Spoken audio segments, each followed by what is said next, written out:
روایات بتاتی ہیں کہ جن گھوڑوں سے امام حسین علیہ السلام کے جسم کو پامال کیا گیا وہ عرب کے مشہور گھوڑے اواجیہ کے طور پر جانے جاتے تھے۔ ان کی خصوصیات دیگر اسٹالینز ایک اعلیٰ نسل کے نر گھوڑے سے بھی اعلیٰ تھیں۔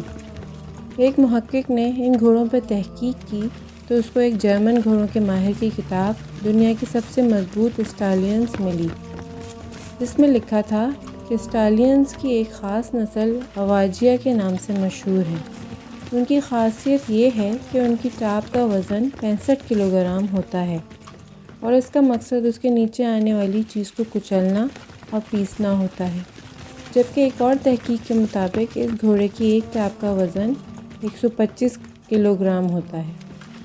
پھر راوی نے کہا، مجھے یاد ہے کہ ابن سعد کی فوج کے ایک گھڑ سوار نے بتایا کہ میں نے حسین کی پسلیوں کے چٹکنے اور ٹوٹنے کی آواز سنی جس وقت وہ ہمارے گھوڑوں سے پامال کیے جا رہے تھے۔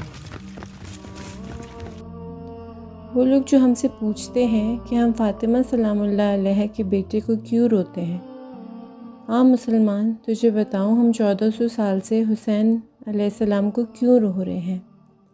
ہماری آنکھیں خشک کیوں نہیں ہوتی؟ ہماری آہیں تھمتی کیوں نہیں؟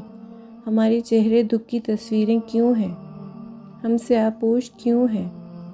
تاریخ بتاتی ہے کہ 10 گھوڑوں نے امام حسین علیہ السلام کو کچلا۔ ہر گھوڑے کی 125.4 کلوگرام کی ٹاپیں تھیں، یعنی ہر گھوڑے کی 500 کلو کی ٹاپیں۔ اس طرح کے 10 گھوڑوں کی ٹاپوں نے فاطمہ سلام اللہ علیہ کے بیٹے کے جسد اطہر کو کچل دیا۔ یہ مسلمانوں نے رسول اللہ صلی اللہ علیہ وسلم کے اس نواسے کے ساتھ کیا جس کو رسول اللہ صلی اللہ علیہ وسلم کی بیٹی نے نازوں سے پالا تھا۔ امام زین العابدین علیہ السلام نے فرمایا کہ میرے بابا کا سینہ کچل کر ان کی پشت سے لگ گیا تھا۔